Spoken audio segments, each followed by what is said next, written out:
Yeah, let's go. Shout out the mountain and fish. I got Iggy and Woods doing right for the culture. If you just here for the views and the likes and just put on the mic, you a vulture. They let me down, but the raps did it. They let me down, but the switch did it. They let me down, but the raps did it. They let me down, but the switch did it. This is your boy Iggy. It's your boy Woods. You are now tuned into another episode of Hip Hop Hoops Podcast. Yep. Listen, man, I want to thank everybody who's been supporting us, man. New year, 2025. We did wonderful. You know, we got about, it was not too bad. 1.9 million views. That's what's up. You know, a couple 100,000 likes. Oh, so, man. You got to start somewhere, man. You got to start somewhere. Super grateful. So appreciate you guys for that. No, for sure. But I want everybody, listen, I went to this amazing juice bar. Yeah. I need everybody to go check it out. It's in Brampton. Okay. Go check it out. It has, I had some of the most amazing peanut punch, beet juice, and I know beet juice sounds kind of like for old people, but trust me, it's amazing. Go check it out. Daily Fresh. Yeah. The owner's name is Marlon. Go check it out. It's in Brampton. Go check it out. Do that. It's amazing. What up, guys, Marlon? continue to keep subscribing, following. Go to the website www.hhhoops.com. Get the merch. You see my boy flooded right here. Come on, man. We got the beanies, got the hoodies. Yes. Come on, man. Go check it out. Support. But we got a very special guest today. Let's do it. You know, we're talking about... she's solid, man. We're talking about hip-hop. We're talking about culture. Yes. You know, we do have culture over here, you know. Plenty of. Let it be known, man. Yes. We got DeeJay T-Jr. in the house. Let's get it. Round of applause, baby. Thank you for coming. Appreciate you. Thank you. Listen, thank you. I know it's early. It's very difficult to get up on a Sunday. Oh, this is not. These are not DJ friendly hours. No. And I know you're doing your thing last night. Yeah. So we really appreciate you coming here, taking the time. Sit down with us. Listen, this is gonna be an amazing pod today, man. I really feel it today, man. Yeah. So, the energy's here. No. But first, we got to get into you. Yeah. How'd you get your name? How'd you get your startup? Let's talk about this whole thing for you. How I got started in DJing, period? Yeah. Man, it was hip hop. It was hip hop for me. But, when I was young, just a young kid, just kind of exploring music. I remember when I first discovered hip hop, I was like, what is this? Mm-hmm. This is the best thing I've ever heard. I felt like people were hiding it from me. Not actually, but that's how it felt like, because when I discovered it, it was so beautiful. And I just felt that I could really resonate. It spoke to me. Hip hop, it gave me strength. It made me feel strong, made me feel confident. And then with that, when I eventually, in my journey, I met a mentor, and he kind of introduced me to turntablism. That was the first sort of introduction to DJing. But I remember at the beginning, he was just spinning records. He has a vinyl collection. And I was just watching. School. Yeah, I was watching him mix records, and he's kind of saying you have to mix by ear. And I was so intimidated, okay? I still have a picture of the first day that I touched the turntables for the first time ever. I think it was 2009.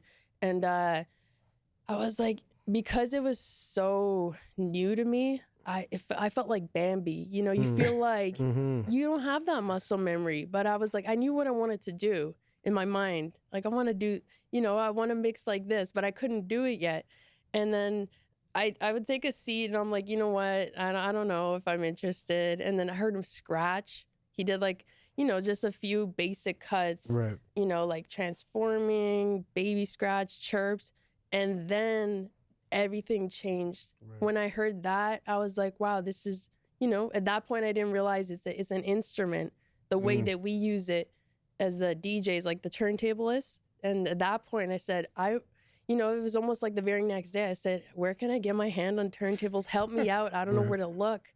I want a setup. And at that point I was doing my studies. So, to my family, they're not understanding maybe at that point that why is this a priority? Because gear is expensive. Exactly. It hasn't depreciated over time, like the techniques. And then, I copped them. Mm-hmm. But at first I got like low end ones, and I returned them quick. I was like, these suck. And then I got the good ones, right? And after that, I was just practicing with no real you know, it's not like I'm thinking, oh, I'm gonna be a DMC champ, or I was just having fun with it. Facts.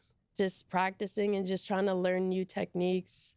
And, you know, in the bedroom, that's all I was doing with my free time. I wasn't out really partying. You know, to perfect the craft. Man. Yeah, that's all I wanted to do was be around music. I didn't have an interest in doing other things. I'm like that till this day, right? I don't, all that extra stuff, it's like, what is it doing for me? Right. It's not doing for me. So it's always been about music for me. And it's like, when people say, how do you get the motivation or the discipline to practice? It's like, there is no motivation. That's very little. You know, that's not, if you're waking up waiting for motivation, you're gonna fucking wait a long time. You're gonna wait all your life. You know what I mean? This is just something that's from within. I have to actually do this every day. It's like from within. I have the fire's burning. I have to create. I have to create every day. It's just, I feel like that kind of resonates with hoopers. You know what I mean? The real ones. Yeah. When you were coming up, when I was coming up, like, no one had to tell us to go practice. Yeah. It was just something inside of you that made you get up early to go work out. That's how you can tell who really wants and who doesn't really want it. Bottom line. It's as simple as definitely resonate with that. Yeah. If, like, for me, and I think, like you said, with hoopers, I mean, it's so aligned, right? It's so like, aligned. Definitely. You don't have to be told to do it. You choose to do it over everything else. Facts. You know, and then we'll get into the DMC stuff, but I said this in a previous podcast that I've done, but I've missed all my sister's birthdays. You know, that's my closest. She's the closest person to me. Right. And, you know, she understands that summertime is training season. There's never really an off season, but on season, when you're training for the DMCs, and which is, anyone listening, it's the most prestigious DJ competition in the world. So when you're training for that, it is like a hooper. You know, you're waking up. I'll go to the gym. That's how I'll start my day during these trainings. Body right. And then I come back, and then I have techniques and drills that I have to practice. Then I practice my routine, or I'll create my routine, you know, my DJ routine. But I remember one of my friends he used to be an agent in the league. And prior to that, he played for the NCAA, but he does a lot of events in the city now. But I remember he'd be like, come out to this event, come out to this, blah, blah, blah. And I'm like, no, I got to practice. He's like, you practice harder than my athletes. He's like, you could hear it though. You could really hear that though. Real shit. So it's the same thing. We are athletes. Definitely. So another question is, in regards to, you were mentioning mentors and motivation. Yeah. In this industry of DJing, do you have like all-time, like, who are your all-time DJs that you look up to? That I look up to? Yeah. Definitely, I'll name a few. Or your top 3 of all time? Man, top 3's tough. Vect, he's 7-time world champion. He's Canadian. Nice. He's been like crucial in my journey. Scratch Bastard, also another one. Man, he's like the perfect DJ. He's the perfect DJ, man. He's dope. There's so many others. DJ Craze. You know, he's 3-time. He got a 3-peat in the Worlds. That's tough. That is tough. Doing 3-peat in anything. Yeah. It's very difficult. It is tough, but that guy is so dope. Like he's also one of those perfect DJs to me. And there's so many. I think Canada, I always say this, Canada has the best talent. Let's go. I always say, if we're not you part put of the culture. You put I say this to Americans all the time, and they know, like, ain't shit sweet, you know. Right. I'm Canadian, but you put the Canadian dream team of DJs against the Americans, we're killing you guys. Oh yeah. Oh shit. Let's go. Let's go. Well, question, just to piggyback off of the last question, was it more along the lines of female DJs, right? Because, like, to me, and I grew up, obviously, there was Cool Herc, starting from scratch. There was a bunch of I always looked at the DJ industry as male-dominated. It is. Right? And then as the years went on, like more so in the I would say 16, 17, I start seeing the females really making a mark. Yeah. Was there any female DJs that you kind of looked up to or kind of sparked your interest with this DJing stuff, or like kind of motivating you to like, yo, we kind of have like a sisterhood going on right here. Let's continue this female DJ dominance, because there's some tough female DJs out there. Yeah. Especially in Canada. Yeah, that's a good question. And I remember when I was first starting on my journey, the only female DJ that, you know, that I was like, oh, she's doing her thing. She's based out of Montreal. Her name's DJ Jewel.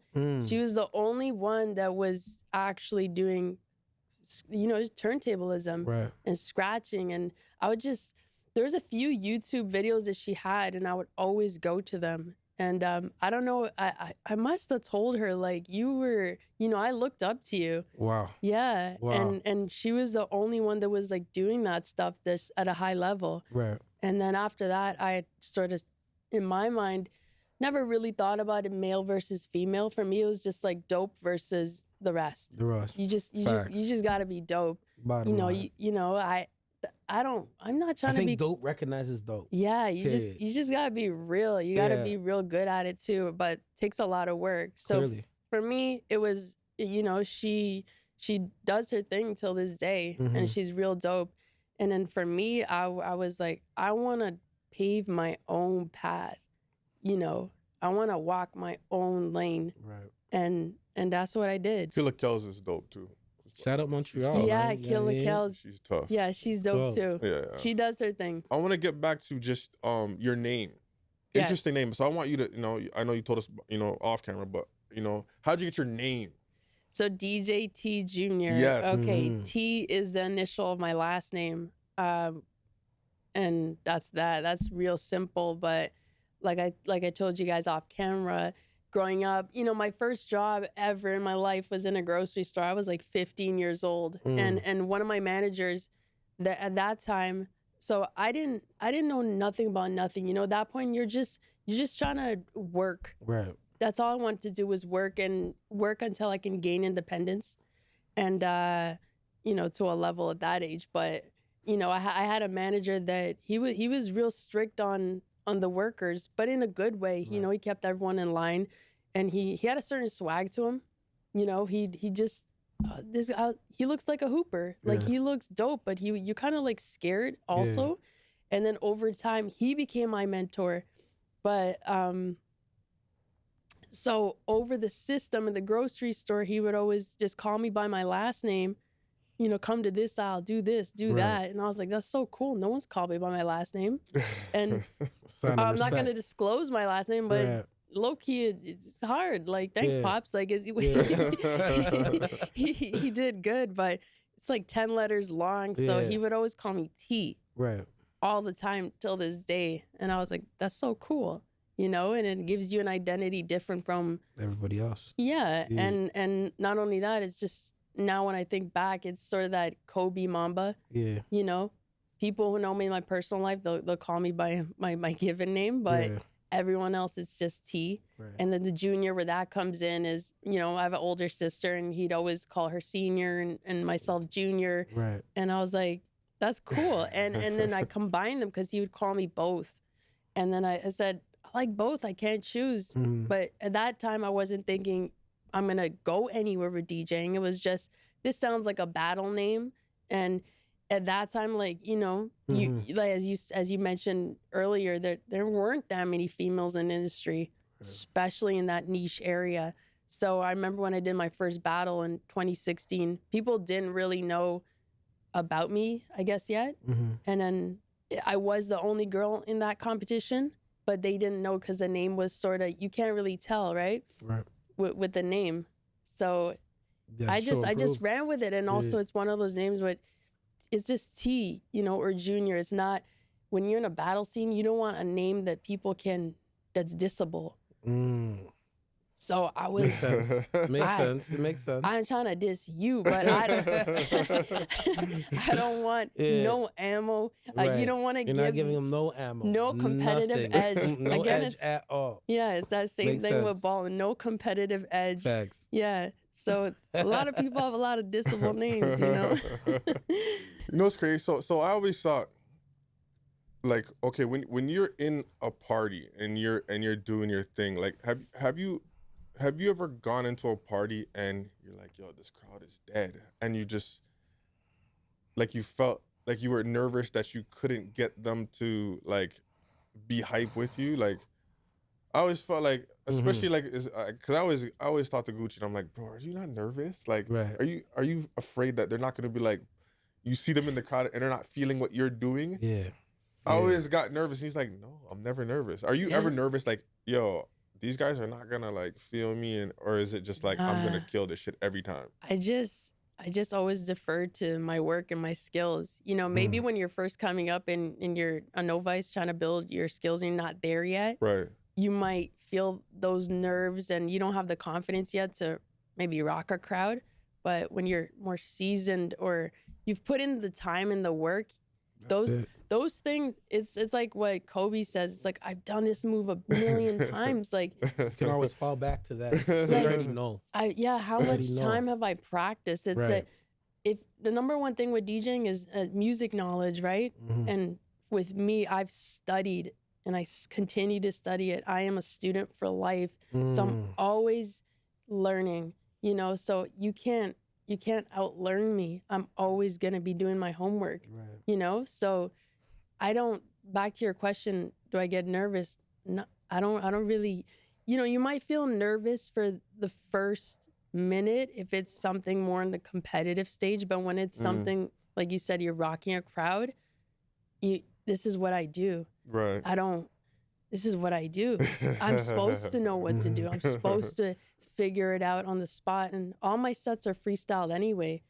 Right. So it's not like I go into a place and I have, this is my playlist for the evening, ladies and gentlemen. Never. Or you just right on the spot. Yeah, even what you guys saw in Playground series that I did. Shout out Playground series. Shout out Playground series. Yeah, so they're Canadian group, and it's our, you know, as when I say our, Canadian version of like a boiler room, right? So when I did that set, I remember I walked in and they the organizers of it said, "You ready? Did you rehearse? You know, you feel good about your set?" And I said, "I don't know. Like I don't have a set. Right. I'll do it on the spot." So what people are seeing in that video, it's on the spot, right? It's on the spot, but for those, a lot of people rehearse it, but I didn't know the crowd yet. I walked in, I'm like, I know what to do. I just knew. Earlier in the interview, you did say there's a feel. You have a feel, you have an ear. Yeah. There's so much other things that go behind this DJing movement. Yeah. You know what I mean? In regards to intuition and feel and what you're hearing. Like, yo, I want to go play ball right now. You know what I mean? No, that's tough though. To be able to parallel, man. See a crowd and just walking like, yeah, I know what to do. Fact. I got this. You just know. Like, to just understand that's just crazy. That is nuts. And even, it's so exciting to go into a place and I don't want to say not have a plan, you know, because you know what you're going to do, but if it's all written out in it's so predictable, what the heck is the point? That ain't fun. Right. You know, like you want it to be challenging. Like sometimes, you know, I want that challenge where you walk in and you're like, okay, sometimes you might walk into a place and what you might have thought, you know, based on what you're seeing and what they reacted to before you walked in or the DJ before you. And now you're like, wait, they're not so receptive to this. Let me switch it up. Switch it up. Yeah. So you just it's adapting on the spot in real time. You sound like a coach. Yeah. Like, I'm taking you in and I'm like, that's how the coach is yo, off topic. Like my kids, I love that. Not my kids, but my kids at my school, they were like, shout out Coach Chris. Coach Chris comes out with the funniest parodies. Man, Coach T, right? That's me this year. Coach Chris was on some, he sounded a parody saying like, when the players already know, when the players get mad at the coach that keeps running the same plays over and over and over.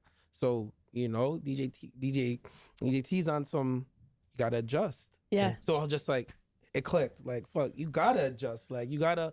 Can't just come up with the game plan. Some coaches are stuck in their ways though, and they don't want to adjust, and they want to keep running the same thing, even if it's not working. How do you adjust on that fly? Nah, hip hop, basketball, you just gotta love the. It's the same thing. The parallels. They're married. Yeah, they are. Real shit. Real shit. You know.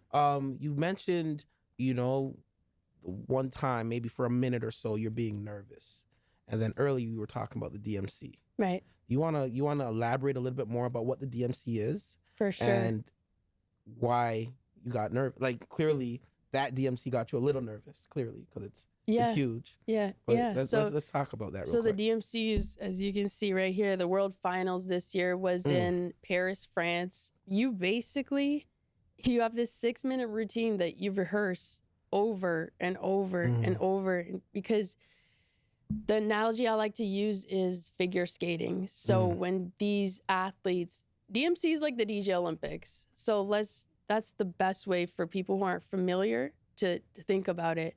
So when you have figure skaters and they're competing in the Olympics and they're doing all these intricate moves, and it's, you know, the public eye is watching, but they might not understand the scoring and the rankings, but the judges do, because they're attuned to it. Right. So now for the DMCs, it's like we have a 6-minute routine.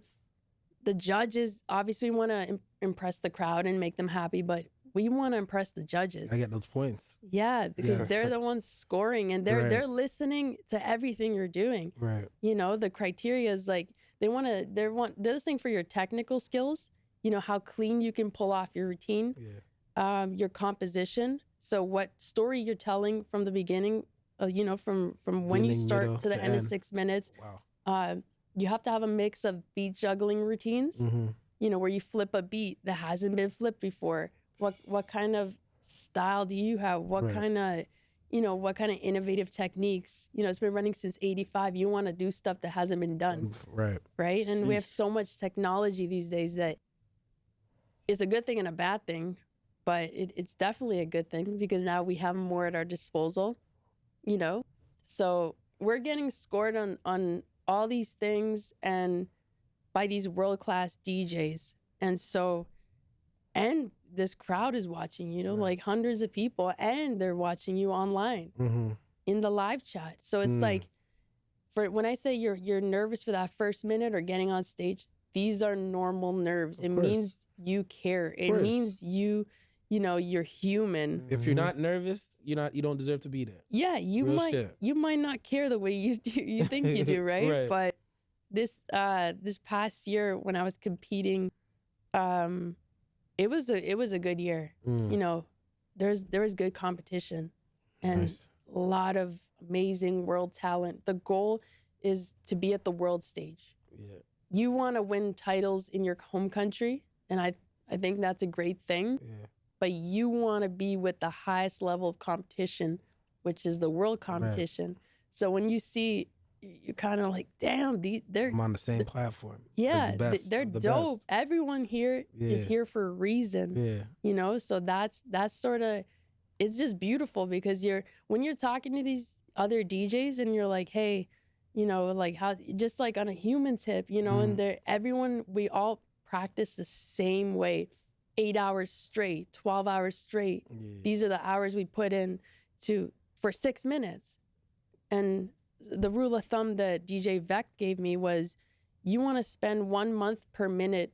So it takes 1 month to develop a winning Are you set. hearing that? That's wild. I was going to ask you about the timing. It doesn't seem like much time, 6 minutes. But when you're, you know, doing your thing, it's probably a good amount of time, right? Yeah. So that set, I mean, we put in hundreds of hours just for 6 minutes. That's just crazy. And that's not just, you know, that's just, there's two parts to it. So there's a part where you got to build your routine with the 6 minute composition and come up with ideas and tie in your ideas together from one concept to the next.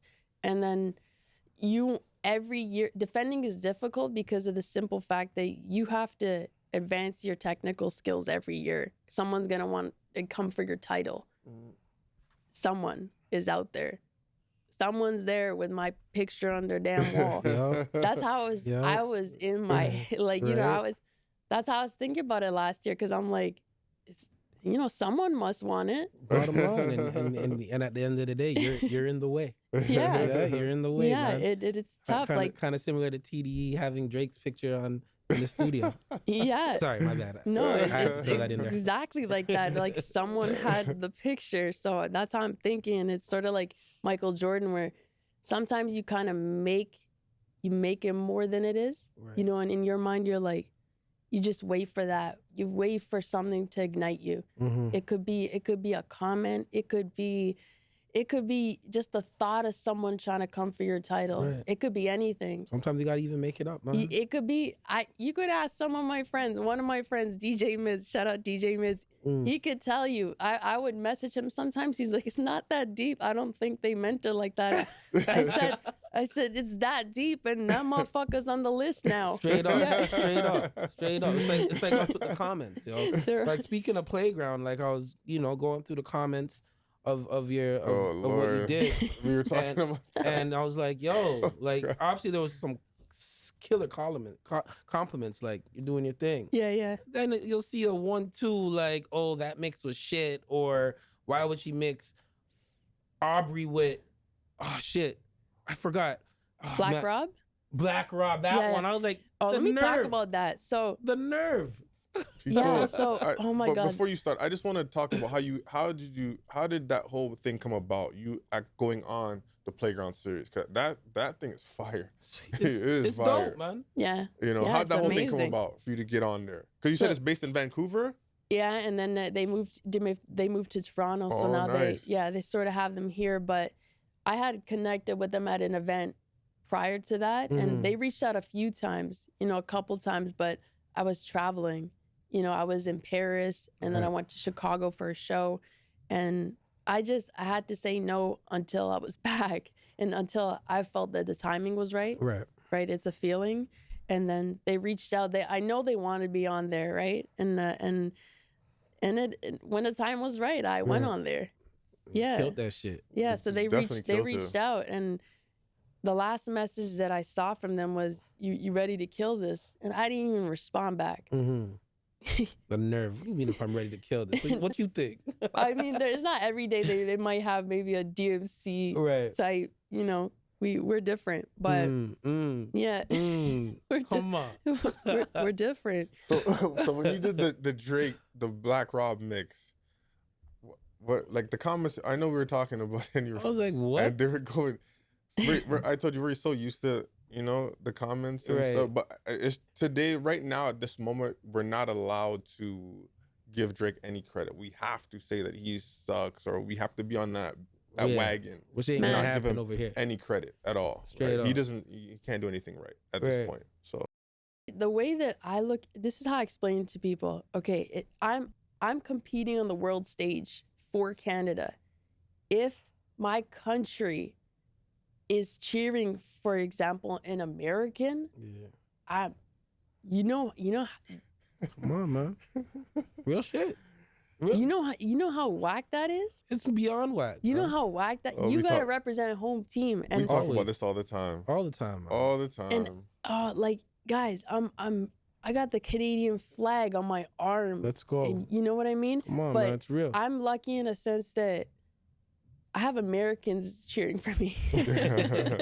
so I actually appreciate my American fans a lot. No, there's a bunch of them that are dope people. I got a bunch of American friends that are cool as hell, but you just got those oddballs that just they're just kind of weird. The way that blend came about, so I think I did that last summer in the midst of all the, you know, the beef and all that, but I tried to do something with Family Matters first.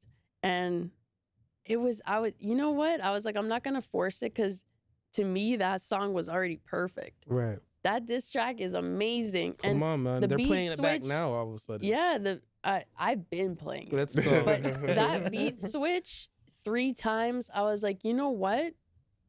Don't need to do anything to this. So then what I did, I wanted to still do something for Canada. Yeah. You know, because this is home base. Facts. You know, Facts. I'm happy to, like, it's amazing to be Canadian. Straight up. You know, so I was like, this is an incredible mix because it made sense to me. And it was about, at that point, the beef inspired my idea, but it wasn't about that. For me, it was about these two tracks are dope together. Right. That's it. You know, and then when I was blend. cutting, back to back over Black Rob was crazy. It was stupid. Can't go wrong with that. Crazy. Nuts. Because then as soon as I had done that on the fly at a Scratch Bastard event last April on the fly, and when I did it, I shocked myself. I was like, I couldn't wait to go home after that event and make it official. Right. And then when I played it out at Playground Series, you know, for that, I was like, I'm going to start my set off like this. I'm going to start off hard because I knew it was going to go on YouTube and go viral or on TikTok. So what happened was when they took that snippet and they chopped it up and they put it on TikTok and you know. Yeah. Oh, crazy. LA got mad. But to me, it was about dope music. That's it. It was about the blend. You know, if they're really listening to what I did there, they'll appreciate it. But you know how these viral snippets go and the crowd there, they made it into, they made it into the beef. Yeah, but this is back to back. He wasn't dissing K-Dot on back to back. No. Right. They're just, you know, now I feel like a lot of fans are just, or anti Drake. That part. Yeah. So yes. they're looking for any reason. If you play Drake, period, like based off that snippet, it was a lot of commentary. But at first I was like, the nerve of these people. Right. And then afterwards I changed my thinking around it. I'm like, this is hilarious. They pushed the algorithm like crazy. Oh my God. They pushed we it. We post one thing of Drake or Kendrick, but if we're not on the hate Drake train, oh my God. Yeah, it gets We're crazy. idiots. We don't know music. You guys are Canadians and this and that. This is not your culture. Stay away from it. Like those arguments don't stand anywhere though. Doesn't stand anywhere. Or the pop star argument. It's like Drake has been in how many beefs now? Rap beefs. Yeah. And he's been competing. Right. He never backed out, you know, in that way. He pursued all of the competition. That hip hop is competitive. That's it. You know what I mean? So that's honorable. Yep. You know. And this is why I always tell people, like, I appreciate Drake because he's not ducking no smoke. No. And as a rapper, he's been the most streamed rapper every single year since 2015 till now. The most streamed rapper. Take that in. Yeah, take that in. Like the numbers don't lie, right? Numbers don't lie. And even with the back-to-back remix I did, there's a few old heads that, and they're gonna be mad that I called them that, but they are. And they're not into the newer music. They're not into Drizzy. Right. But when they heard the remix, they're like nostalgic for a second. They're like, I hate that I have to say this, but I fucking like your blend, man. Yeah. So it's all about good music, right? Yeah. So right. That is as long as you have that ear, man. Yeah. But I know we got to get into some basketball. Yeah. Right? Yeah. But DeeJay T-Jr, where can we follow you? What's all your social media platforms? All my socials is at DeeJay T-Jr. So DeeJay TJR. There you go. Got you. Instagram, X, Facebook, SoundCloud, Bandcamp, where you can find all my remixes. DeeJayTjr.bandcamp.com. There you go. Yeah, all the socials, I'm on there. We're getting busy this year. Come on. Yeah. Stay busy. I gotta come to a competition. I would love to. Oh man. Even a playground series, man. That shit looks fire. Yeah. That energy in there. Live. Crazy. Yeah, and the crowd, you know, they show a lot of love. Yes. So it's I think it's amazing for Canada, you know, and they're expanding. So yeah, I love to see that kind of energy in our city and that type of unity. Yes. It's beautiful. We definitely need it. Yeah. Facts. Okay, so we're gonna get into some basketball a little bit. We gotta talk about Jimmy Butler, of course. Jimmy Buckets. He was suspended for 7 freaking games, bro. Yeah. 7? 7 games. Yeah, and he lost. How much money did he lose? You know, I can tell you right now. Was if it you 2 don't know. point something mil? Something. It was crazy. 2.35 or. I don't know what's going on with Miami Heat right now. Why did he get suspended? I don't. He said he was a detriment to the team with his behavior. Mm-hmm. I believe during the New Orleans game, coaching staff felt like he wasn't playing hard enough. Nope. Going through the motions, knowing the whole trade rumors were out. His agent was kind of going at Shams. Shams do be lying though. He be lying a lot, but it's all good. He gets it right sometimes, he gets it wrong sometimes, but he doesn't like to admit when he's wrong. No. Right? No. But yeah, you know, Jimmy Butler's agent had time today. No. And he went at him. For sure. But it's coming like what Sham was saying was kind of true in regards to the trade rumors. Yeah. Right? But he was suspended 7 games, a total of $2.35 million. What was that? So it'll cost them about $346,000 each game. So $300K each game. What is your thoughts with this guy, man? What should Miami Heat do? Should they keep this guy? He seems like a distraction. He doesn't want to be there. This guy's taking one-legged jump shots. He does not want to be there. He just doesn't. He just looks crazy. Said he loves Miami, of course, but he goes off the court. I like how he blended. I love off the court, but on this court, I hate it. I don't want to be there. Right. So, who's the coach of the team? Eric Spoelstra. Yeah. Eric Spo. Even though I don't have too much context on his behavior or maybe his decisions, I would just ask, what are the things happening that are affecting him that would have an athlete act like this that is not related to his personality? I mean, there's so many factors. You know? I mean, one is the money. He's bothered by money, right? I believe he's looking for an extension with Miami. I think next year he's going to get his 55 mil or 52 mil. Right. Right? But then after that, you know, the most money he could make, and his window is kind of closing. He's on the older side. At the end of the day, the most money he could get will be from Miami. So there's the business side of the game, and there's the playing side of the game. And he's leaning towards the money part right now. He's trying to make, to me, he's trying to get, I think all professional hoopers are trying to get the most money that they could get. You know, after they're renegotiating their contract. So he's just not worth it at this time. I don't know, man. Jimmy Butler's Jimmy Butler, though. He's good, but he has a good 3 years left in him. Yeah, but why would Miami Heat pay him hundreds of millions of dollars for just those 3 years? Like he's not worth. The guy came in to training camp with a freaking perm, bro. Like he's such a distraction. Right.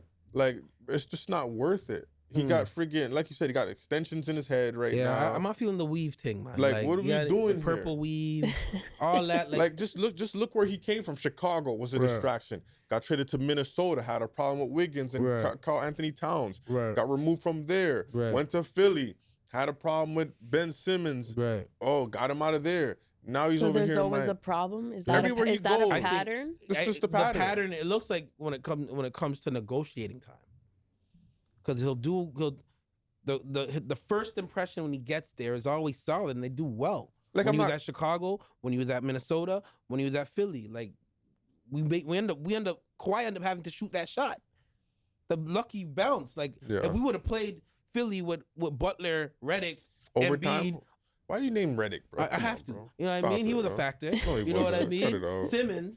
Imagine having to play those guys in a game 7. If Kawhi didn't hit that shot, we would have probably lost that game 7 game, fam. Yeah. You know what I'm saying? It was written.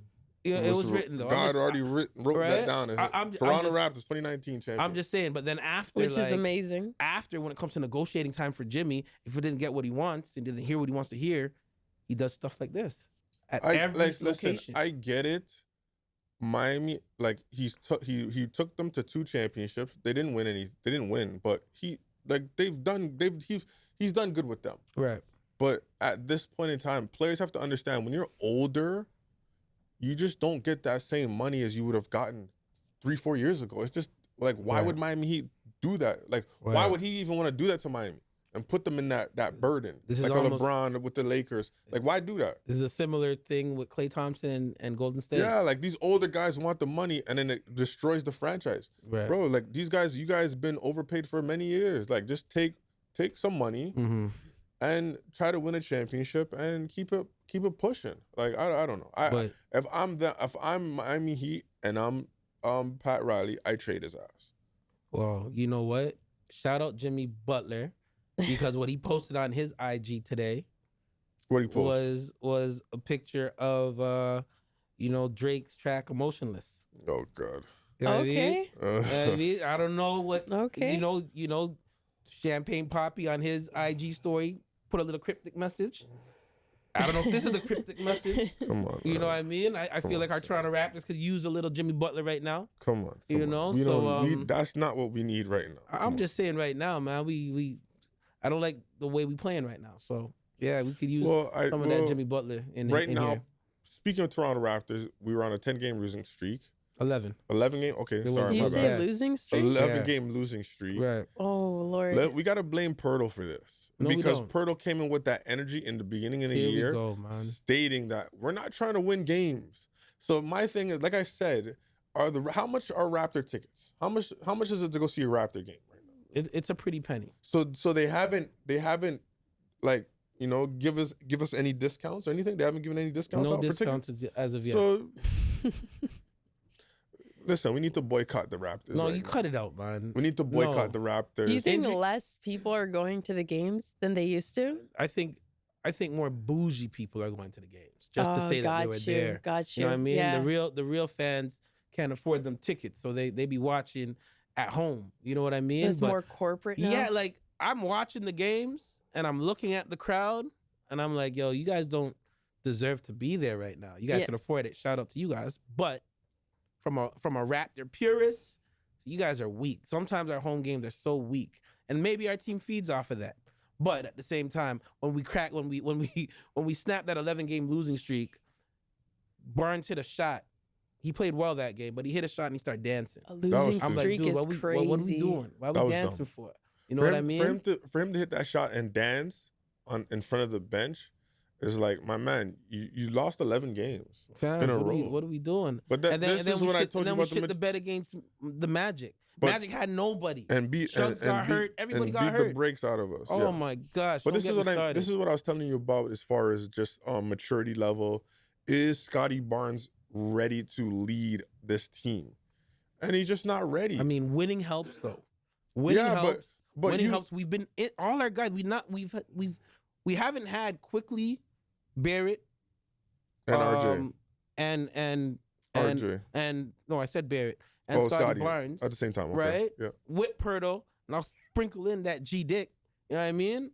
Like we haven't had all 5 of those guys playing together yet, all season. You know what I mean? So I know guys on the Raptors are overextending themselves. Our young guys are getting a chance to really get some minutes and get some rep and get some experience.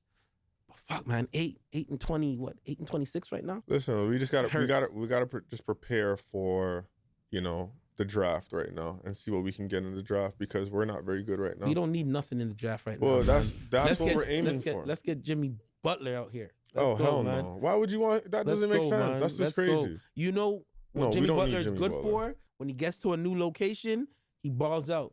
We don't need Jimmy Butler at all. So please don't do it. You never know, man. Anyways, we're gonna move on. So D'Angelo Russell was traded finally from the Lakers. Right. He was traded to the Brooklyn Nets. So he's back in Brooklyn for Dorian Finney-Smith and Shake Milton. Right. The Nets received D'Angelo Russell, Maxwell Lewis. I don't even know who is Maxwell Lewis. Yo, he made it to the NBA, man. So you got to put respect on his name. No, I'm just saying. It sounds like they just made an NBA player up on 2K and said, "Here, take this guy." I never heard of Maxwell Lewis before. Man. Hey, listen, anybody who can tell me who Maxwell Lewis is, send me a picture, a DM of this guy. Something. Shout out Maxwell Lewis, man. You're in the NBA, baby. I just want to see who he is. And they sent 3 second-round picks. What is you guys' thoughts on this trade? Finally, D'Angelo Russell is moved It's crazy. From the Lakers. Moved back to Brooklyn. How much time have he played for Brooklyn? He was an now? all-star. This is the second round. He was an all-star in Brooklyn. Mm-hmm. So, yeah. It's a good look. You know what? I seen a few pictures of him and Ben Simmons when they're at Mount Vernon winning together. So who knows? That could spark up something. You never know. He's playing well. He seems rejuvenated. This says a lot about what's going on in La La Land with LeBron and them. Because, how all of a sudden he can find his jumper. He gets the ball in his hand a little bit more, control out delete. But he's still a serviceable hooper.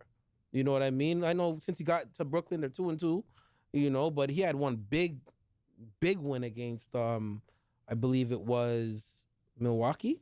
Okay. Huge win against the Bucks. And he had a huge win against the Raptors, like, in regards to, they lost to the Raptors, but I think he had like 22. Yeah, 22 off the bench, Raptors, yeah. So. He felt like he was the scapegoat, like, on why the Lakers been what they are for the last couple of years now. And that's not cool, man. They did the same with Russ. And look how Russ is doing it in Denver right now. Got a point there. You got a point. Man. But yeah. Shout out D'Angelo. Keep doing your thing, man. It's not a huge trade. It's just whatever. But so I want to get into this. This is really something that I found very interesting. So I was with my buddy there, Rex and John Carlo, and shout out Rex, shout out John Carlo, yeah, shout out Tyson, all y'all, man. We're having bringing the New Year's together, and he just always likes to pick my brain. He was a little disappointed with my comments towards Tyler Hero. Yeah. So I sounded like I was being a little racist there.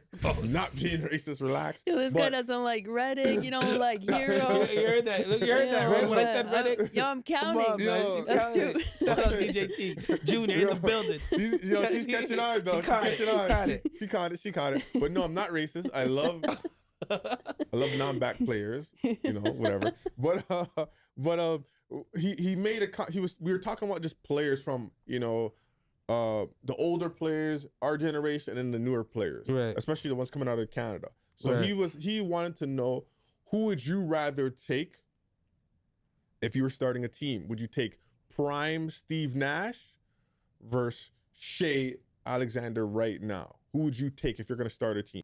I'm going with Kid Canada all day, every Steve day. Nash. He's a two-time MVP. Two-time MVP. Two-time MVP, B. Oh, man. You know what I mean? You look at those numbers, man. What is the Nash numbers? In 04-05, when he got the first time, 15 points, 15.5, 11.5 assists.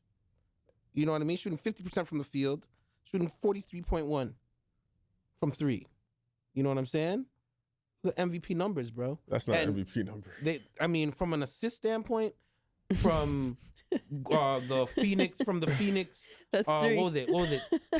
10 seconds and under. They flipping brought the whole 10 second and under fast break joint with what was the coach's name with D'Angelo, D'Antoni. D'Antoni, the worst coach on earth. You can call him the worst coach on earth, but when he was with Steve Nash made him look like a coach of the year. I do believe the Phoenix Suns at the time had probably one of the best offenses of all time. Yes. I think according to analytics and all that other stuff. Second year, I don't really care about all that. That 05-06, it was 18.8, 10.5 assists. They had a 54 and 28 record. You know what I mean? And if it wasn't for Robert Horry giving Steve Nash that push, Robert Horry, right? I know him. In the playoffs, they would have beat San Antonio. They would have probably won a chip, and that would have solidified Steve Nash as being one of the greatest point guards of all time. So let me ask you a question, right? Because Steve Nash, who was on that Phoenix team? You had Sean Marion was on that team? Sean Marion, Amari Stoudemire, Grant Hill, Barbosa. I'm just naming off the top. I believe they had Jimmy Jackson. They had some formidable role players, guys that were guys back in their day, and as they got older, Phoenix was just the perfect situation for them because Steve Nash was finding them, getting the best out of them. Okay, so let's talk about Shea. Let's talk about Shea. Because he's averaging 31, 5 rebounds, right. 6 points. He's shooting 52% from the field. He should have got MVP last year. No. He should be the front runner this year. I wouldn't say front runner. MVP. Joker's still the front runner, but he should be on his second MVP. Joker should get it every year right now. No, the way he's not. Playing. No, That's he's four. not. We're not gonna do That's that. 4. We're not gonna do that. We're not gonna do that. No, listen. Shea was the #1 team in the West, and he was the best player on the #1 team in the NBA. How does he not get the MVP? And he's leading. He averaged 30. He's averaging 30 again. And how much? I'm not saying. And how much what? And he's the #1 team in the NBA. He's on a 12-game winning streak. He just beat the Knicks. 13 games winning streak. Okay, sorry, my bad. Yeah. You're helping my case. Thank you. No problem. He's on a 13-game winning streak. Yeah. They just beat the Knicks, who were the second hottest team last night. Yeah. Like, what are we talking about here? I mean, who are you taking? Prime Nash or Prime Shea? Or Shea right now? He's 6'6". I'm taking point guard. I'm taking Prime Steve Nash off of the strength. Right now, he just makes his teammates better.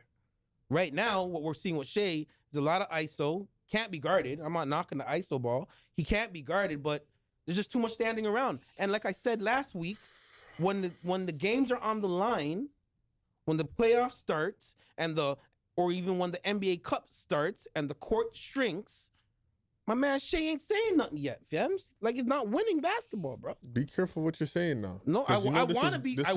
This is gonna go crazy. I want to be wrong. Be careful. But I'm just talking about what we're seeing right now, fam. And that's what it is. Who would you rather? I'm taking Shea. And I'm taking Kid Canada. Kid Canada. Are you going with Kid Canada too, Yeah. Steve Nash? Yeah. Can you ask the people that question? Who are they going to take? Who would you take? Who are you guys gonna take? Prime Steve Nash or Shea? Talk to us in the comments. Talk to us in the comments. Yeah. Okay.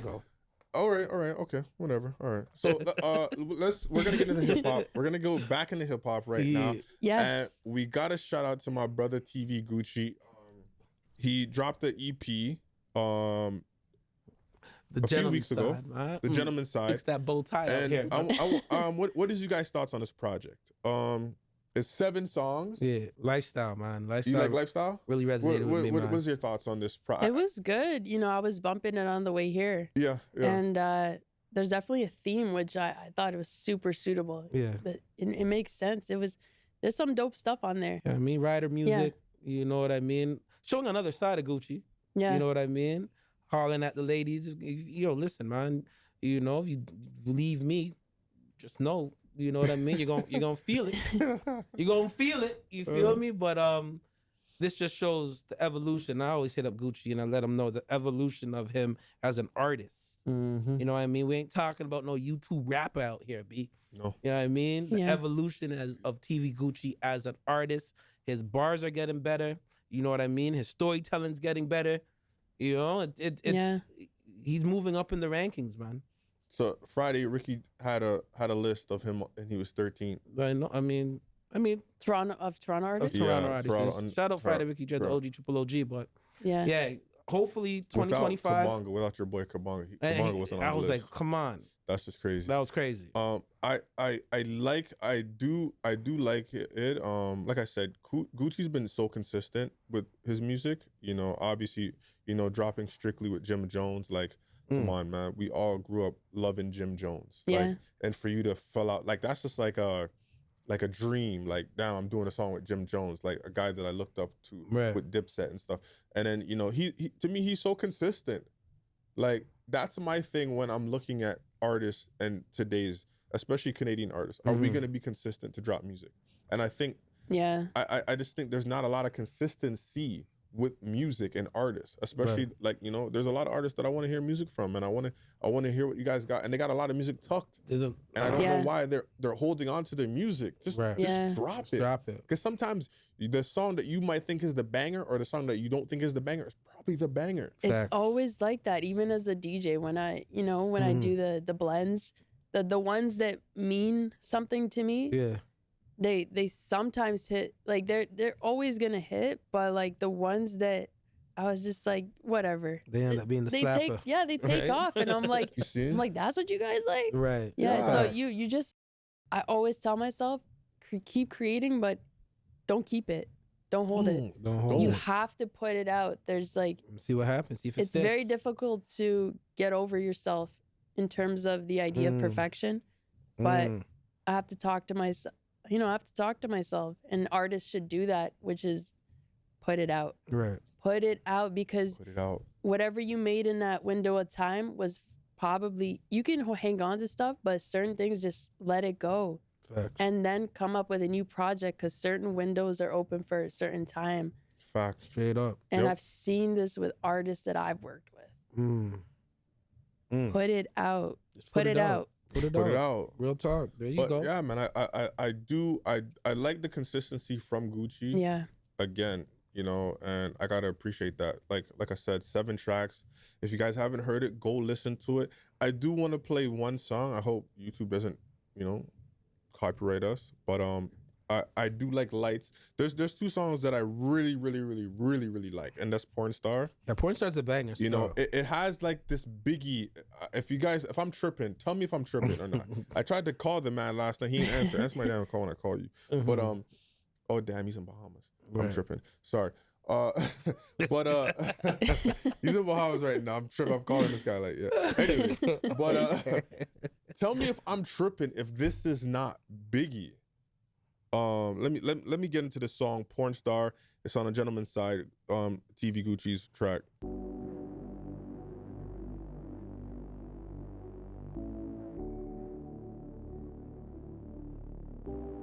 I'ma fuck you like a porn star. Pornhub freak, 14 days, leave it 2 weeks. Make a movie. You can hear the inspiration stuff.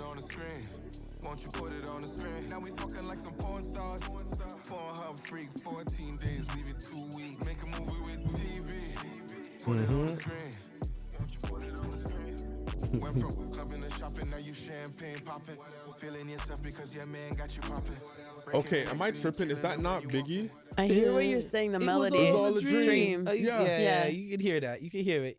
Okay, that was slick. I rock with that. I had a quick vision of like Rico from Paid in Full. Remember when he was doing this thing and he was watching it in the club? Like TV Gucci, man. Let's listen to this other one. We'll listen to this last one real quick. It's called Lights. Again, Gentleman's Side. Go check it out if you haven't heard it. TV Gucci's EP. Let's go. Lights.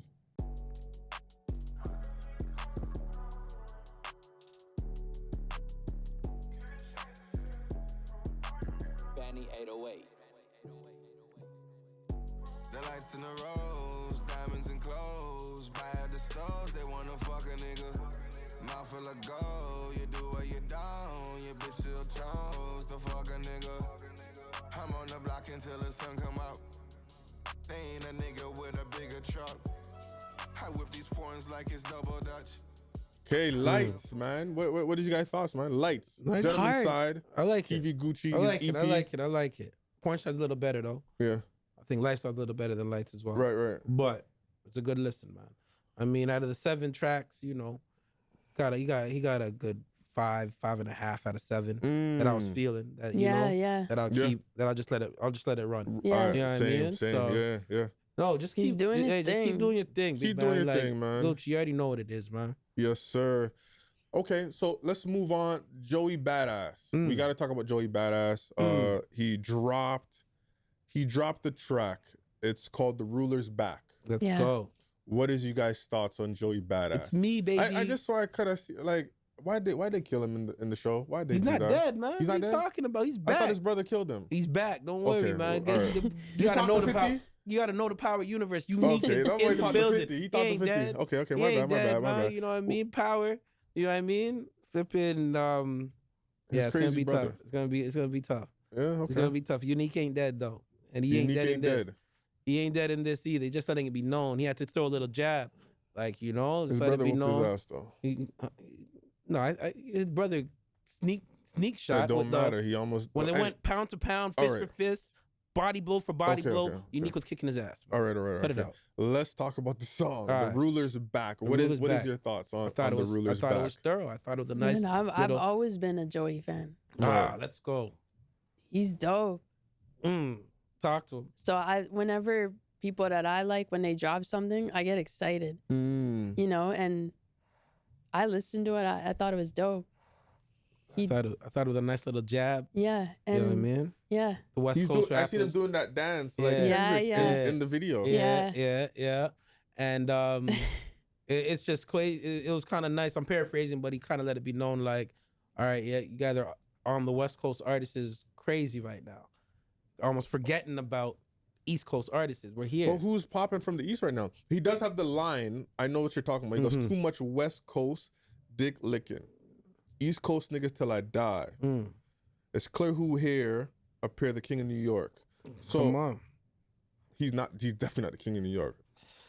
That's still crazy. Debatable, man. Debatable, really? The king of New York right now? I feel like Nas been the king of New York. I think he's saying right now. Okay, right like now. In the new age. New age. I'll give him that. Is he? I'll give him that. It's up in the air. Like Fabio? Nah. Joey better. Joey badass. New York. I see why West Coast is going crazy. Yeah. If we're gonna say unique, Joey bad, like, and I'm not trying to shit on Joey badass, but if that's New York represented, like we went from Jay-Z, Nas, Biggie, like to Joey badass. Biggie, Nas, Jay-Z. I didn't go in order, but my bad. Okay, whatever. But you get what I'm saying? Like, I don't know. If he's saying from the new age, like you got like Cash Cobain and those guys. Jim Jones is still plugging in. He's old school. He's more old schooler. Not old school, but in the mid. You got Fabulous. You got Jadakiss. There's a lot, man. But we're talking about from the new age. If he's talking about from the new age. From the new age. No. I'm hearing you. I was just talking about some of the old heads. You not got the elders. D-Thang. Not even old heads. That's a lot of the drill. Like Fabio and those guys are like more the drill. D-Thang drill. Yeah. Bass Swag. Those guys from Queens. Those guys have a different flow. I kind of think they come under like the Fabio Foreign and those guys, the way they flow. Joey Badass is more of a lyricist. Yeah. He's more of a lyricist. Yeah. Come on, man. So we kind of just let it be known. Like now look what we're doing. We're actually deciphering to see where did he really stand. Where did this come from though? Him throwing this line out, because it's clear that he's going after Kendrick. It's something that we didn't know about before. Like where is this? Like everybody wants a chance to like, because they seen how crazy lucrative. It could just be competitive. Competition. It could just be competitive. You know what? This year, 2025, I feel like it's your bars and sustainability. Those are gonna be the two words for me when we're talking about our hip hop culture. You know what I mean? How sustainable are you? And your bars got to be on point now, man. You know what I mean? Yeah. Kendrick kind of brought that back to light to a certain degree, even though everybody kind of downplayed Family Matters. Even though they're kind of replaying it now, but it's all good. I ain't here to watch Family no Matters face. Is hard. Come on, classic. You know what I mean? But it is what it is. Family Matters, I told you, is my favorite song for the year of 2024. I'm just sorry. I think Joey just he wants to be part of the conversation. He wants to. And his fist game's on point. You see him deal with that youth in the store?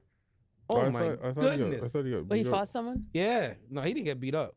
He laid down the bruising, like some real unique style on his bro. Okay, all right. So let's talk about quickly. I want to talk about obviously Drake. He dropped a freestyle. Yes. I don't think he dropped it. The conductor, I think, leaked it on his YouTube channel and it got removed. And then obviously when Drake says anything or raps anything, the whole world just shuts down. So Friday he shut down the whole world. I'm assuming it's called Fighting Irish Freestyle. What is you guys' thoughts when you guys first heard Fighting Irish Freestyle by Drake? Thought it was dope. I thought it was dope. Yeah. I thought like outside of you guys being a hater or saying we're Glazers, it was good music. Yeah. It was good freaking music, bro. Like, I love listening to tracks where I gotta listen to it more than once to you pick up new things. I love that. It's like watching a movie all over and pick you up at things. I love when he bars up. Because it wasn't even clean and clear, but we heard what the hell he was saying. Yeah. Heard every we word. Heard everything. Yeah. And there's some lines that people are saying that he's going. They're saying the Fighting Irish is for like LeBron's high school team. Yeah. I guess they were called the Fighting Irish. Were they? They were. Yes. It was. I know Irish for sure on his jersey. I don't know if it's Fighting Irish, but everybody's assuming that these lines will. What are some of the lines? Do you want the world fell in love with with the gimmicks. Even my brothers got tickets. You know what I mean? Seemed like they loved every minute. Like right then and there, only people I could really think of is DeMar and LeBron. Yeah. You know what I'm saying? Guys that he actually had heart-to-hearts with while they're in the six. You know what I mean? Like, there was another line paraphrasing saying, yo, certain mans can't even come back. Like, their summer routine is done now. Like, LeBron can't come back to Carabana. Like, can't go to an OVO fest. You know what I mean?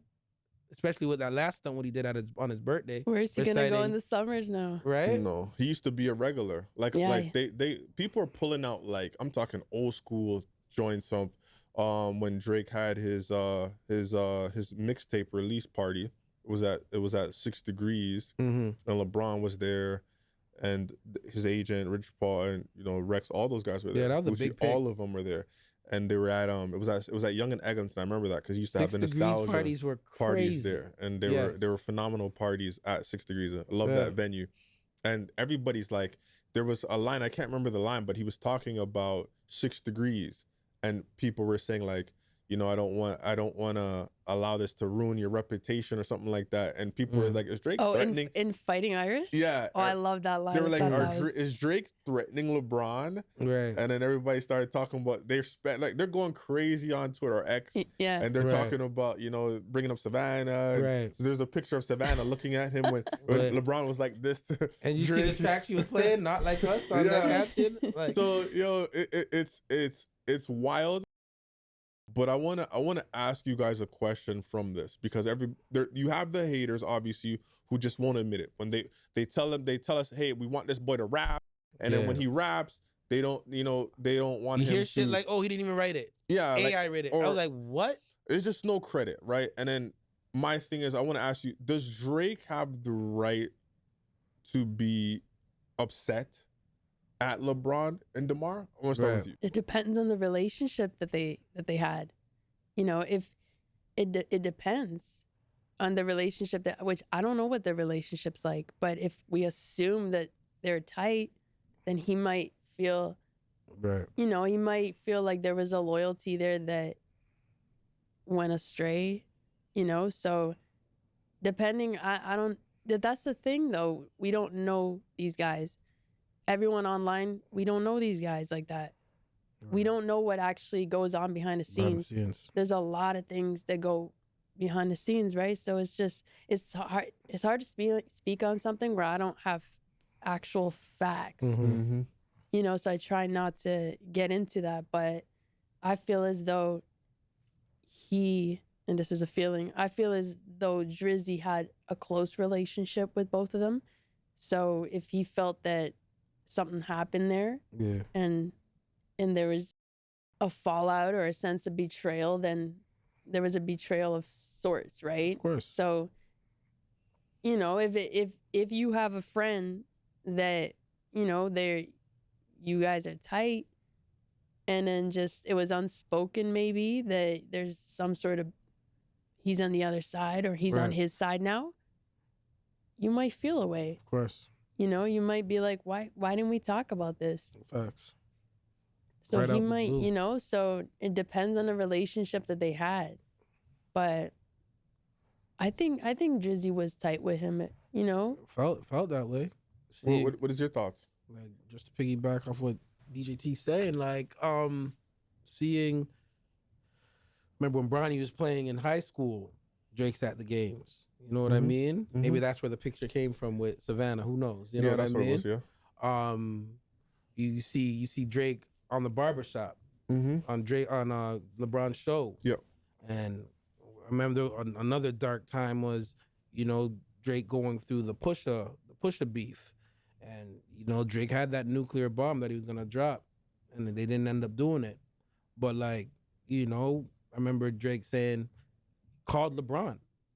And they sat down and talked about the situation. And I'm not saying he talked him out of doing it, but just the simple fact that I'm calling you, bro. Like, you know what I mean? We have that relationship. Yeah. You know what I mean? So, yeah, there's betrayal.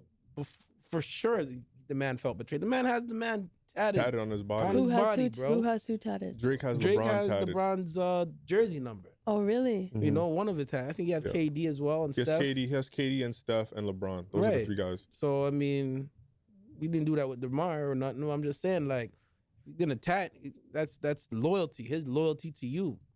So there's definitely a friendship there. Definitely. You know, so the way I'm seeing this is that it's like Drake. I know we see him as this. Our people see him as this superstar, and he's just like, oh my god, like. But you don't understand that these people are actually like humans. Yeah. Like, yeah. Why is it not okay for Drake to be emotional, or feel a way, or feel some type of way about a friend snaking him? Right. Like, because he's this superstar person with all this money, he shouldn't have feelings. He shouldn't feel any. I think it's just stupid. But then he's a human. These guys would say, like, I'm hearing it from other personnels or personalities, you know, Drake is trying to play the victim. It's not about trying to play the victim. Yeah, but I think he snaked so many guys as well. He smashed so many guys, girls and stuff. But what part of the game is that? You know, like 50 Cent said once, there is no sympathy for winners. There isn't. There isn't. You win and you get more of these issues. Right. It's that simple. And then the sense of entitlement from people around you. I'm not saying that's the case, but the sense of entitlement from people around you, especially people who are close to you, it increases. So, you know, there is no sympathy for winners, and Drake is a winner, and he's been winning, a winner. Yeah, he's been winning for so long. He has a long streak. He's been winning for so long. His streak of, like I said, we talked about earlier, you know, how he's been the most streamed rapper since 2015. So like we're talking about a guy who's been winning consistently for so many years. Anything he put out just went to the roof, right? But again, I think he should feel it's okay to feel a way if you feel your friend chose a side, because I'm sure guys like Steph Curry or Kevin Durant like the song, not like us, but they didn't. It just felt like LeBron was being extra with it. Right. In my opinion. With the K-Dot song? Yeah, like I just think he wanted, he was just being extra with it. Don't you remember during the Olympic run? I think they were playing Not Like Us somewhere. And they kept playing every time America won, they just play the song. And Steph Curry was like, bro, don't you guys have any other music? And he was like, no, keep playing this. I love this. Right. Knowing the camera's like right this in his face. Right. Yeah. Right. So I just think he was doing a little bit, he was being a little extra with it. And again, I have to blame Drake in a sense with all this, because like at the end of the day, who has LeBron actually ever been loyal to? What has LeBron ever been loyal to anyways? Right. He's not loyal. He's damn sure not loyal to none of his teammates. He'll trade you in a heartbeat if you're not making shots. Right. To get your ass up out of there. Ask D'Angelo Russell. Facts. Right? So what, you got to blame Drake. Like, he has a song, No Friends in the Industry. Mm-hmm. So you can't, so I guess this is why he is actually hurt, because he actually thought these guys were his friends, and he understands how the industry works. So again, he's a human being. Why is he not allowed to be angry? Why is he not allowed to be bothered by people he felt snaking him and putting in his music? Right. And again, when Kendrick Lamar felt some type of way with Snoop Dogg, posted, tailor made, he put it in his music, how he felt bothered. Right away, Snoop Dogg was, oh, my bad, nephew. It was okay for him to say how he felt and how he was bothered by what the Godfather of the West Coast did. Right. And he felt bothered. But again, it was okay for Kendrick to put it out there and have feelings towards something. But when Drake does it, no, you're soft. It's like a double standard. It is right now. It is right now. It is right now. And that's my whole point. That's where I'm annoyed. Bro, we're all humans. Right. Like, if you feel a way about a friend person that you actually think is your friend, and he does something that you're like, bro, like, you could have sat it out. Snoop Dogg didn't pick sides at that point. Game was like, yo, I'm gonna sit this out. I'm not gonna be posting nothing with Kendrick. I'm not gonna post nothing with Drake. I'm gonna just sit this one out. He likes the song. He said he loved what Kendrick did with the pop out, right? But he sat it out as a friend, and the song is calling you a PDF file. And I see my friend, my friend is over there dancing and going crazy. And you're sitting there like, my man, what? There's a difference between enjoying a song and actually trying to shoot some disrespect, whether you're aware of it or not. Whether you're aware of it or not. Like, you know what these people are calling me in this song. Yeah. You're supposed to be my close friend. You know that I'm not that. Why you celebrating it? Yeah, you got tickets. You got the tickets like he said in the song. Right. Real shit. Anyways, the Fighting Irish freestyle, I think it's dope. I love when Drake is rapping. Like, I know a lot of people, like one of my boys, you know, shout out to Ruckus, he's like, nah, man, I need him to be in, you know, nigga don't speak my language. I need him to be in that bag. I'm like, yeah, he could be in that bag, but he has to has to be in this bag as well. You know what's funny? You know what's funny about this industry is that no matter what you do, you can't please them. You can't please everybody. No, you can't. And that's why you just gotta ride for yourself. Facts. Do what you like and what makes you feel good. Right. If you start trying to lean towards what everybody else feels and what they want from you, you'll be messed up. You'll be messed up, man. The sooner people realize that, whether they're new or in the game or whatnot, it'll be a lot easier to navigate. For sure. When you realize that, oh, I did, for example, with DJs, it's you do a routine or you do a blend, and then you might get like 1,000 positive comments, and then you might get 50 negative ones. But in the negative ones, you're like, what kind of criticism can they have against the blend? And it's this. Mm-hmm. You didn't do it on vinyl. Right. I don't. These tracks aren't even pressed on vinyl. Right. I remember looking for anything. Yeah, and I was like, some days you just want to get into it, people, and educate them, but it's such a waste of time, you know, because they'll find something else. Yeah. So it doesn't even matter. You'll find something else. Yeah, like it's like these. If you press the records for me and custom press it and send it, I'll do it. I'll do it. Right. And then I remember I did something on vinyl, which is really difficult to do, but I did Only You by the Platters over J. Rue the Damages Come Clean, which Primo produced. And basically Only You changes in tempo because that's what they did in like the 60s. I think it's a 60s track. So when you're pitching live and you're trying to match it to the beat. So when I did that, I don't think there's actually a clean acapella of that I had. I have the MP3 of it, but in terms of on wax, I have the original song, Only You, and you can hear the hi-hat, which is hard because they panned it different back then, but you can hear the hi-hat. But so I couldn't ISO for that. I couldn't isolate for it, but it is on beat. But now I'm doing it on vinyl, and someone's criticism was, well, it's not all on beat. And I'm like, if you actually remove the hi-hat, the whole thing's on beat. Facts. So there's at that point, I was gonna say something, man. You cannot please just do what you do it at a high level, put it out, and don't argue with people online, because these people would never approach you in person. Nope. Ever. Trust me. Ever. They're buying tickets to the show, though. Bottom line. And that's all that matters. That's all that matters, man. You keep coming on our page, man. Control out delete. No, that is a fact. But we're gonna get into Song of the Week. Yes. Your guest today, I would like for you to, introduce Song of the Week. We're doing this every single Friday, Song of the Week. Remember, send your music.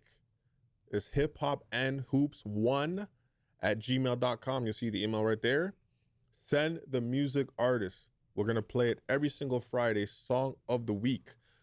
Song of the Week. Do you want to introduce the Song of the Week for us? All right, the Song of the Week is Itinerary. Yes. By Hood Baby Peppa. Let's get it, man. We're gonna check it out right now.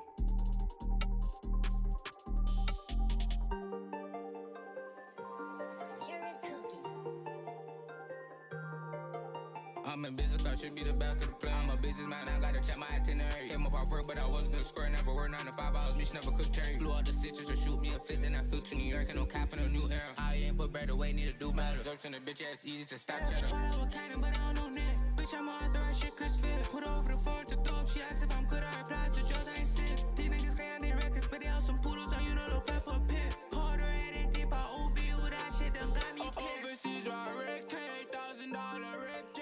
Hood Baby Peppa, Itinerary. What's you guys' thoughts on this track?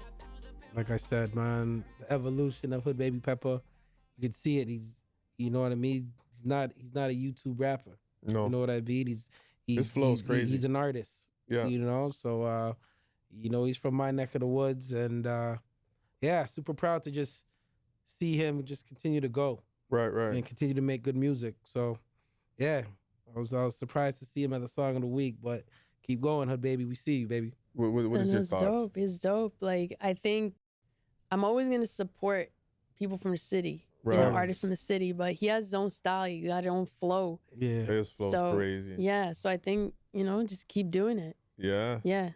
Hood Baby Pepper Itinerary. Go check it out right now. Song of the week. Remember, guys, send your music to that email right there. Let's get it. Yep. That's it, man. What you know? You got any shout outs? Anybody want to shout out? I want to, like, we're in a new year right now. You know what I mean? I want to shout out all the artists that came up with those 2024 recaps videos, year-end videos. Yeah. 100 Watts got a dope one. 100 Watts. Ooh. Oh my goodness. If you're from the six, you know what I mean? Kind of know the politics. He kind of dove right into them. You know what I mean? About all the artists, man. And I think 2025, once again, it's bars and sustainability, bro. And he just let it be known, like, when he's in the booth, 100 Watts is a problem. He goes hard. Right? That song's crazy. You know what I mean? So I want to shout out 100 Watts. I want to shout out, obviously, Uncle Murda. You know what I mean?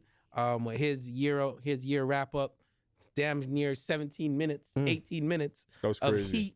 But I think he's done after this.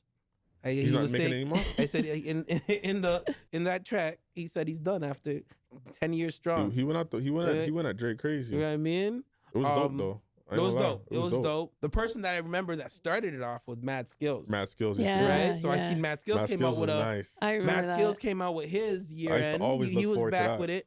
And it's kind of crazy that Uncle Murda said he's done after stealing the man's shit for 10 years. You know what I mean? And then Mad Skills just came back with his. Right. So, you know, maybe Mad Skills will be taking over. Who knows? But I think those year-end reviews are so dope. I love them. From a hip-hop standpoint, man. Super creative. It's entertainment. It's very entertaining. Yeah. You know what I mean? But from a Toronto standpoint, to get our own is dope. 100 Watts. Yeah. Salute to you, my brother. Yes, sir. Yeah. And yo, just continue. Oh, DeeJay T-Jr. Yes. Thank you. You know what I mean? Thanks for having me. Blessing our Hip Hop Hoops platform. Oh, it's going to be dope. I can't wait to drop this. You know what I mean? Y'all know where to follow her.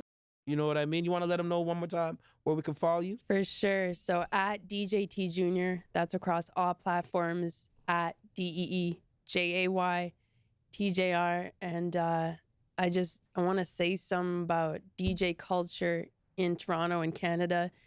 And first of all, I love the culture that we have here. Honestly, some of the best talent comes out of here. And we're going to continue to grow that. This year especially, there's an announcement coming this month that's going to change DJ culture in Canada starting this year for the better. Get ready, start practicing.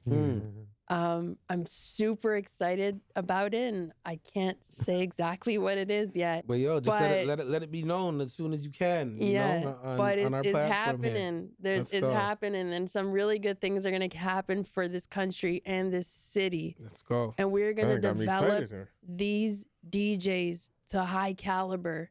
You know, you see them in Japan; they're doing their thing. Now it's time for us. Facts. We have the talent. It's time for us to level up. So that's gonna be happening, and yeah, I'm excited about it, and that's all I'm gonna say. All right. Well, hey, just continue to support Hip Hop Hoops. Follow us on all social media platforms. Subscribe. Hit that notification. We're on all social media platforms. And yo, Title League. Our distant cousins, man. Love you to death, man. Keep grinding. And we out. Go.